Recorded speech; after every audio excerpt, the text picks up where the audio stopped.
नमस्कार, आप देख रहे हैं CNBC आवाज और यह है खास मुलाकात केंद्रीय पेट्रोलियम मंत्री श्री धर्मेंद्र प्रधान से। सर, आप मुंबई दौरे पर हैं, संक्षिप्त यात्रा पर, आपने वक्त निकाला बातचीत के लिए, आपका बहुत शुक्रिया।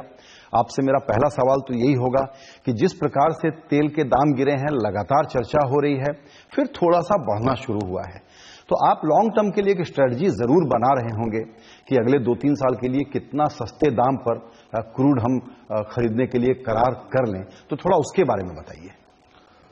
संजय जी, जब पिछले हफ्ते में मैं आप ही के प्रोग्राम में दिल्ली में आया था, तब ये प्रश्न में वही कहा था, तेल एक साइकिलिक प्रोसेस में चलती है, कब बढ़ती है कब घटती है, फिर कभी बढ़ जाती है। अब ये तेल ऐसे ही चलने वाला है।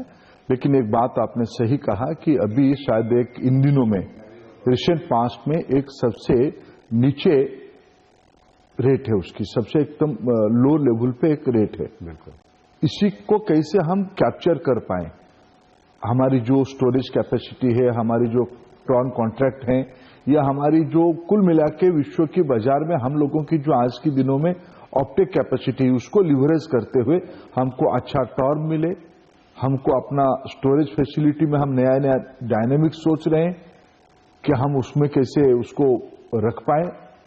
इस सारा विषय पे कुछ विषय को तात्कालिक करना पड़ेगा, कुछ विषयों को हमको मीडियम टर्म करना पड़ेगा, कुछ विषयों को हमको एक लॉन्ग टर्म पर्सपेक्टिव से करनी पड़ेगी।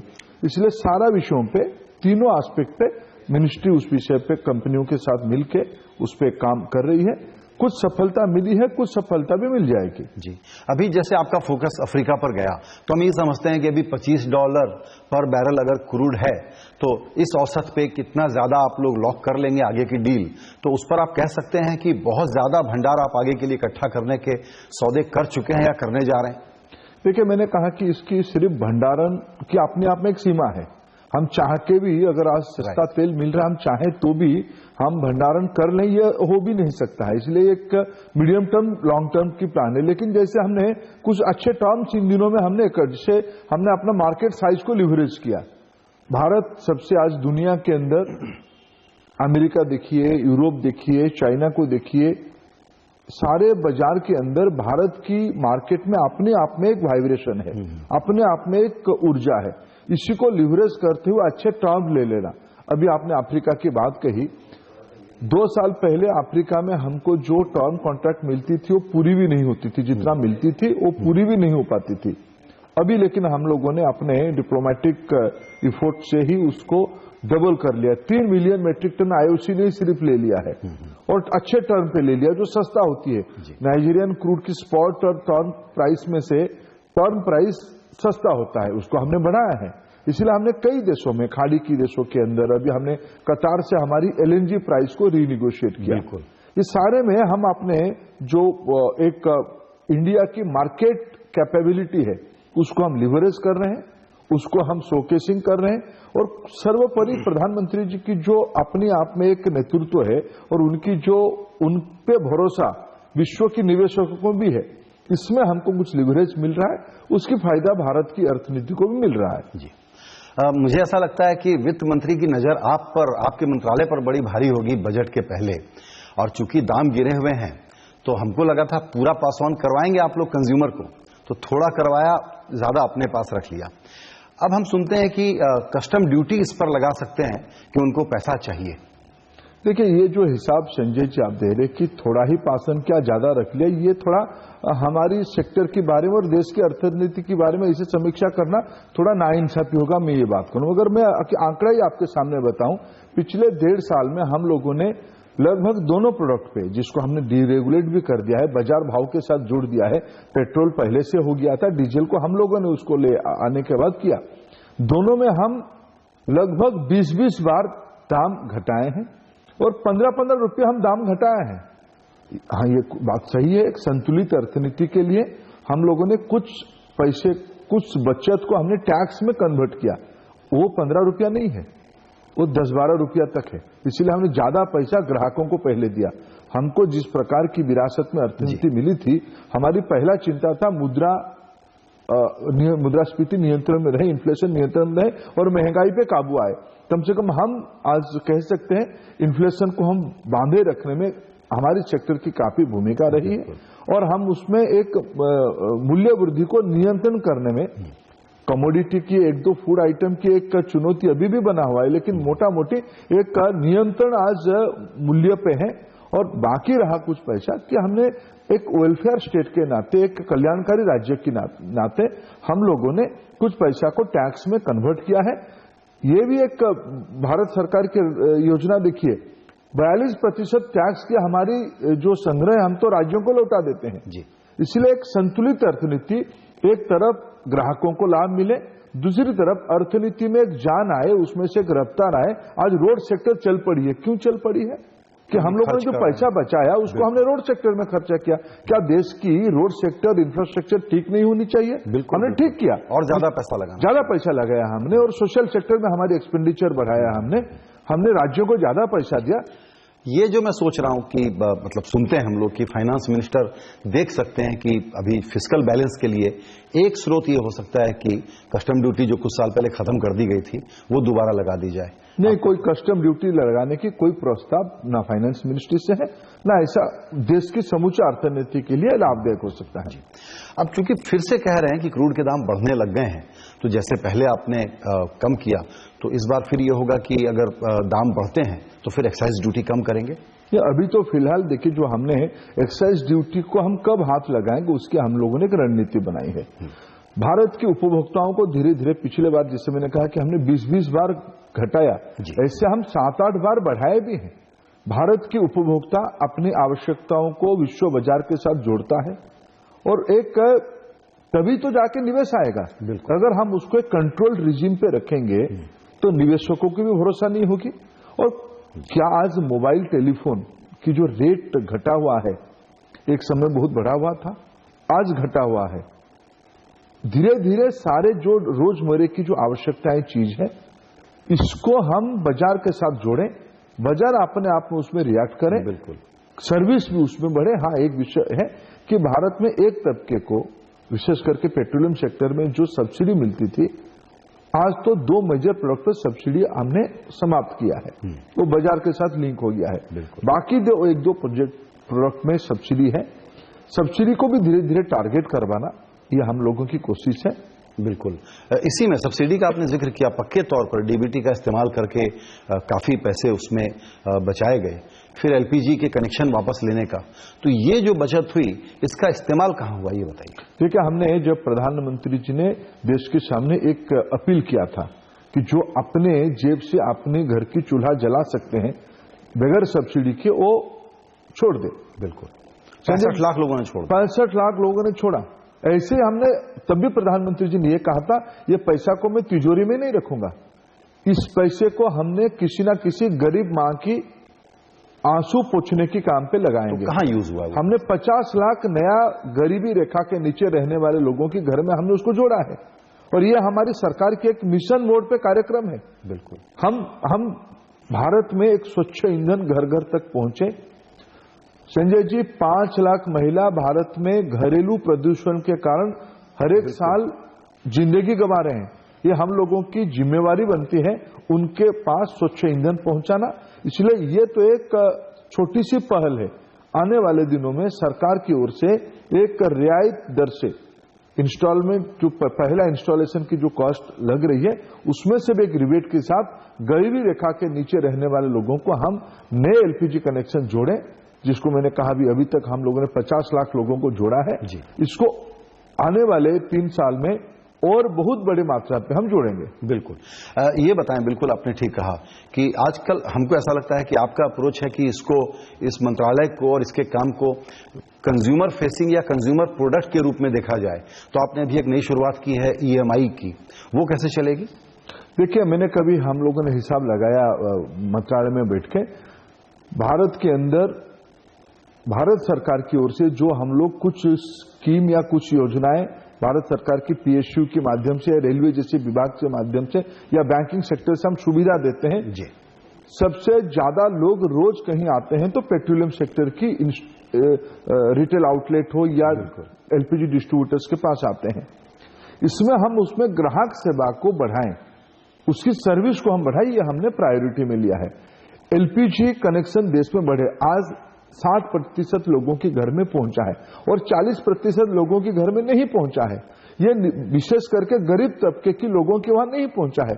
उनको पहुंचाने के लिए अगर आज की एक मार्केट इकोनॉमी में consumer durables, TV, fridge, scooter, ये ईएमआई की तरीके से उनको दिया जा सकता है। बैंकिंग सेक्टर और उसकी इंडस्ट्री दोनों मिलकर बात करते हैं और उस व्यक्ति की महीने में कुछ जमा को या महीने में कुछ लोन रिपेमेंट सिस्टम उन्होंने बांधा है। ऐसे क्यों हम एलपीजी चूल्हा देने में क्यों नहीं कर सकते? बिल्कुल।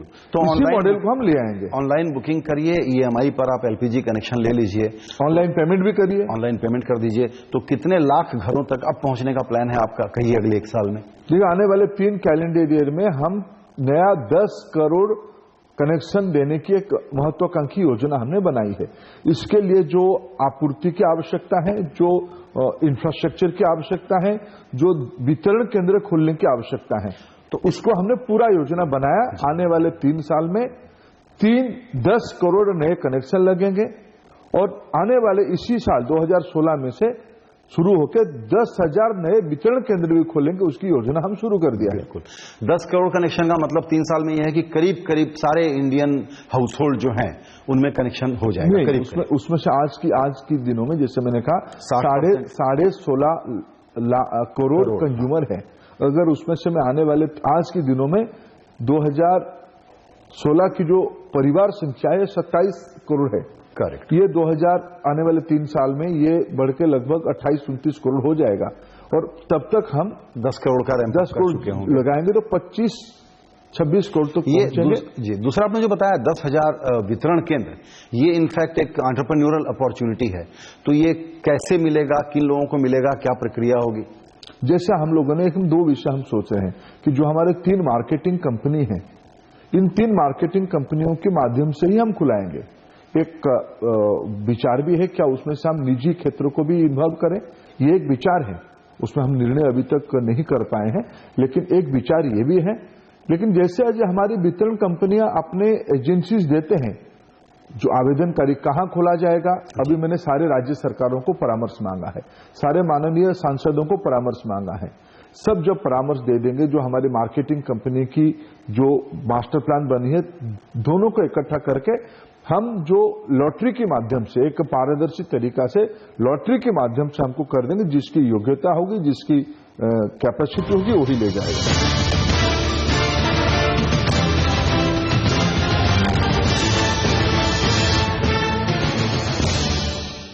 थोड़ा फोकस करते हैं आपकी जो देश की सबसे शानदार कंपनी के रूप में अभी तक चली है, ओएनजीसी। तो अब जो क्रूड का हाल हुआ है उसमें उसके मुनाफे पर बड़ा भारी प्रेशर है। इसको प्रोटेक्ट करने के लिए क्या इरादा है, क्या और पैसा देंगे, कैसे इसको प्रोटेक्ट करेंगे, क्योंकि इसको इन्वेस्ट करना भी जरूरी है। देखिए, बिल्कुल देश की जो घरेलू रिसोर्स है, जो हमारी डोमेस्टिक प्रोडक्शन, हमारी अपने ऊर्जा स्वतंत्रता की एक पहला शर्त है। इसलिए ओएनजीसी हो, ऑयल हो या बाकी निजी कंपनी अपने उत्पादन बढ़ाए, उनको नीति सुधार के माध्यम से हम ज्यादा उत्पादन करवाने के लिए मदद करें, ये सरकार की स्पष्टता है। हाँ, ओएनजीसी और ऑयल दोनों आज की प्राइस रिजिम पे थोड़ा स्क्वीज्ड है, थोड़ा दबाव में है। उसमें हमने वित्त मंत्रालय को एक विषय हमने उठाया है, हमारी मिनिस्ट्री की ओर से उठाया है, जो सेस एक फिक्स रेट पे पिछले दिनों से लिया जा रहा है, उसको अभी की स्थिति में उसको एक पॉलिसी में ले आया जाए, एक फॉर्मूला पे ले आया जाए और उसको एड वैल्यूम कर दिया जाए। जी, तो परसेंटेज फिक्स हो जाएगा, तो उसकी एक प्राइस की, क्रूड ऑयल प्राइस की एक परसेंटेज सेस के नाम पे जाएगा, एक फिक्स प्राइस नहीं जाएगा। फिक्स प्राइस थोड़ा कंपनी के ऊपर बोझ जैसे दिखता है। तो अब एड वैल्यूम होने का मान लिया जाए कि आपकी मैं बिल्कुल आशावादी है, मान लेना चाहिए। मैं बिल्कुल आशावादी हूं, वित्त विभाग उसको ठीक से लिया है और उसको वित्त विभाग अपने सारी योजनाओं में इसको भी अकोमोडेट आने वाले दिनों में करेगा कि उत्पादन में फिक्स प्राइस ना होते हुए एक एड वैल्यूम पे एक परसेंटेज लगेगा, ये हो जाएगा। जी, अभी शॉर्ट टर्म में तो लगता है रिफाइनर्स को दाम गिरने से फायदा हो रहा है, लेकिन रिफाइनर्स का कॉम्पिटिटिव होना और अपग्रेड करना टेक्नोलॉजी का, वो एक बड़ा जरूरी काम है। उसमें क्या कुछ कर रहे हैं? देखिए, विश्व भर में एक विषय भारत के एक बड़ा उपलब्धि माना जाता है, वो है रिफाइनिंग सेक्टर। पब्लिक सेक्टर हो या प्राइवेट सेक्टर हो, दोनों मिला के भारत में आज 230 मिलियन मेट्रिक टन की रिफाइनिंग कैपेसिटी बना लिए हैं। हमारी घरेलू आवश्यकता 165 मिलियन मेट्रिक टन है। बाकी हम एक नेट एक्सपोर्टर बन चुके हैं। इसलिए तो भारत की रिफाइनिंग कैपेसिटी एक अपने आप में ताकत बन चुका है। लेकिन हाँ, ये विषय ये कॉम्पिटिटिव बने, इसकी कॉम्प्लेक्सिटी बढ़े, दुनिया भर की सस्ते तेल, किसी भी प्रकार की तेल, हेवी ऑयल हो या लाइट ऑयल हो या सल्फर हो या स्वीट ऑयल हो, ये सारे ऑयल को हम रिफाइन कर पाए, उसकी कॉम्प्लेक्सिटी मल्टी डायमेंशनल रहे, ये हमारी पब्लिक सेक्टर प्राइवेट सेक्टर दोनों ने खड़ा किया है, दोनों ने अच्छा मॉडल खड़ा किया है और ये आगे भी बढ़ेगा। और जब विरासत में हमको कुछ पुरानी रिफाइनरी भी हमारे साथ है, उसकी अपने आप में कुछ टेक्नोलॉजिकल लिमिटेशंस है, लेकिन हम उनको बंद भी नहीं कर सकते। दिग्बोई में हम 1 मिलियन टन की एक छोटी सी रिफाइनरी चलाते हैं, वो हमारे लिए एक भावनात्मक विषय है। आसाम तेल दिया है देश को, क्या हमारी रिफाइनरी नहीं चलनी चाहिए? लेकिन उसके कॉस्ट है। लेकिन अभी जो हम रिफाइनरी सोच रहे हैं, जो प्लान हम कर रहे हैं, अभी हम पारादीप में नया रिफाइनरी अगले महीने माननीय प्रधानमंत्री उसको लोकार्पण करेंगे 7 फरवरी को। ये दुनिया की एक बेहतरीन रिफाइनरी में गिना जाएगा। आज हम वेस्ट कोस्ट में एक नया रिफाइनरी की तीनों कंपनी मिलकर एक वेस्ट कोस्ट में महाराष्ट्र के अंदर 60 मिलियन टन की एक रिफाइनरी की कल्पना कर रहे हैं। ये विश्व स्तर की रिफाइनरी होगी और इसके सारे आधुनिक टेक्नोलॉजी उसके साथ जुड़ी रहेगी। इसलिए भारत की रिफाइनरी कैपेसिटी विश्व उसको आज स्वीकृति देने लगा है। चूंकि अब सरकार ने अपने सामने एक टारगेट और बना लिया है, ये BS6 फ्यूल का, उसके हिसाब से पूरा इंफ्रास्ट्रक्चर और सारी कंपनियों को फिर अपने आप को अपग्रेड करना होगा। तो क्या हम 2020 में इसको सर्विस करने के लिए तैयार होंगे? बिल्कुल संजय जी, हम लोगों ने सुप्रीम कोर्ट के सामने ये वचन दिया है और हम उसकी पूरा मेरे स्तर पे, मंत्रालय की स्तर पे उसको आप कहिए कि फोर्टनाइटली मॉनिटरिंग होती है कि आने वाले 2020 में हमको जो हमारी जो कमिटमेंट है कि हम BS6, क्योंकि समय ज्यादा नहीं है आपके पास, ये पर्याप्त है। 30,000 करोड़ रुपया की इन्वेस्टमेंट नहीं लगने वाला है। उसकी पूरा फाइनेंशियल प्लानिंग, उसकी फिजिबिलिटी रिपोर्ट और उसकी टेक्नोलॉजिकल रोड मैप हमारे सामने स्पष्ट है और हमारी तीनों कंपनी 2020 में जब हम जो कमिटमेंट दिए हैं BS6 हम लागू कर देंगे।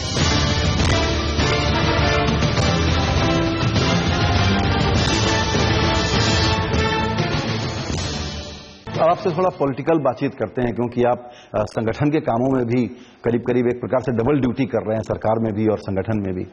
तो जो पूर्व की तरफ जाने का इरादा था, बिहार ने तो कामयाब नहीं किया उसको।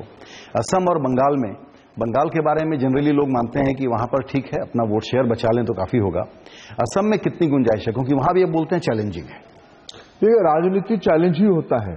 बिहार में कामयाबी नहीं मिला, इस शब्द में प्रजातंत्र में हार और जीत अपने आप में लगे रहता है। लेकिन बिहार के अंदर पहली बार माननीय नरेंद्र मोदी के नेतृत्व में हमने एक बहुत बड़ी जीत लोकसभा में हासिल किया है। विधानसभा में उस अनुयायी नहीं हो पाए, बहुत सारे स्थानीय कारण भी रहा और हम उस हार को स्वीकार करते हैं। लेकिन संजय जी, मैं आपको नम्रता के साथ कहूं, आप भी बिहार के मूल प्रांत से आते हैं। जिस प्रांत से आप आते हैं, झारखंड से, पहली बार हम लोगों को पूर्ण बहुमत मिली। बिल्कुल, हमने एक मजबूती के साथ अच्छा शासन झारखंड में हम खड़ा कर रहे हैं। हमने बिहार में आखिर एनडीए को 1,29,00,000 लोगों ने वोट दिया। ये कोई कम आधार नहीं है। पार्टी की जनाधार, सामाजिक आधार बढ़ रही है। बंगाल में, बंगाल की राजनीति को हम सब समझते हैं, वहां एक सहज राजनीति नहीं है। आपसे आखिरी सवाल, और इसके जवाब में मैं आपका ओपिनियन चाहता हूं, वो ये है कि क्या ये माना जाए कि मंत्रिमंडल में जो प्रतिभाएं चाहिए और जो इस वक्त की अधिकारियों की टीम है वो पर्याप्त है, उसमें विस्तार और फेरबदल की जरूरत नहीं है? ये तो माननीय प्रधानमंत्री जी के अधिकार है। ये नहीं मानता हूं कि हम लोग एक ही योग्य व्यक्ति हैं कि हम ही लोगों को समझ में है इसलिए हम अच्छे लोग हैं, ये तो कह नहीं सकते ना। बाकी भारतीय जनता पार्टी की जिस कार्यकर्ता को प्रधानमंत्री जी ने या एनडीए की जिस घटक दल की जिस नेता को चुनना नहीं चुनना, ये तो संवैधानिक अधिकार माननीय प्रधानमंत्री जी का है और ये कोई नई बात नहीं है, कोई पुरानी बात भी नहीं है। ये तो परम देश के प्रजातंत्र की प्रक्रिया है। बाकी संजय जी, मैं आखिर में एक बात कहूं कि एक भारत में कोई ना भूले कि इसमें एकलव्य की भी एक भूमिका थी। अच्छे चीजों को सम्मान करना, अच्छे चीजों को रिकॉग्नाइज करना, ये समाज की स्थितिवान लोगों के मन में तुरंत नहीं आता है। इसलिए जो टैलेंट है या नहीं है इसकी हिसाब होती है, इसकी हिसाब होती है। लेकिन संजय जी, प्रजातंत्र में जिनको जन आशीर्वाद मिला है, जो नेता बना है, उसी को अधिकार है अपना टीम तय करना, उसको अधिकार है एब्सोल्युटली वो लोगों के पास वचन दे क्या है वही जवाबदेही है। ये प्रजातंत्र को, संविधान को हम सब स्वीकार करें। एब्सोल्युटली, मैंने इसलिए ये नहीं पूछा कि प्रधानमंत्री जी मंत्रिमंडल में कोई फेरबदल करेंगे या नहीं करेंगे, क्योंकि दिल्ली में ये बड़ी चर्चा होते रहती है, हर वक्त होते रहती है। मेरा सवाल ये था कि फेरबदल की जरूरत है क्या? प्रधानमंत्री जी ने बहुत सोच समझ के टीम बनाई। उनको जब लगेगा कि इसमें से कुछ नईपन आनी चाहिए, नईपन एक वैज्ञानिक तत्व है, ये उनकी विषय है, उनके अधिकार का विषय है। दरअसल अमित शाह कह सकते हैं कि मुझे कुछ लोगों की जरूरत है संगठन में काम करने के लिए। देखिए, पार्टी और संगठन कोई अलग विषय नहीं है। माननीय प्रधानमंत्री जी के नेतृत्व में पार्टी और संगठन दोनों काम कर रहा है। आज हमारी राजनीतिक विचार प्रवाह क्यों मुखिया है, उनको जो उचित लगेगा ये पार्टी में काम करेंगे, ये सरकार में काम करेंगे, ये पार्टी की शीर्ष नेतृत्वों की अधिकार की विषय और प्रधानमंत्री उसकी स्वाभाविक चयनकर्ता होंगे। बिल्कुल सर, आज आपने अपने मंत्रालय के विषयों के अलावा राजनीतिक सवालों पर भी बहुत खुल करके बातचीत की, वक्त निकाला, आपका बहुत शुक्रिया। धन्यवाद।